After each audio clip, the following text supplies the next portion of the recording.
परिषद प्राथमिक शाळा जामखेड येथे चौथी शिकते. मी आज तुम्हाला मी वाचलेल्या पुस्तकाविषयी 2 वाक्य सांगणार आहे. मी वाचलेल्या पुस्तकाचे नाव हुशार हाती, लेखकाचे नाव कमल राजन. पुस्तकाचा अभिप्राय. हुशार हाती हे एक गोष्टीचे पुस्तक आहे.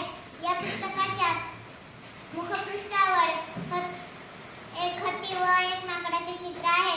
या पुस्तकाच्या मलपृष्ठावर हत्तीच्या कपाचे चित्र आहे. या पुस्तकामध्ये 2 गोष्टी आहेत. पहिल्या गोष्टीचे नाव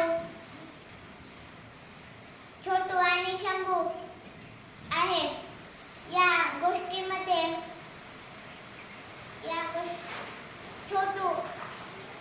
छोटू नावाचा हत्ती आणि शंभू नावाचा हत्ती याची छान छान मजा करतानाची चित्रे दिलेली आहेत.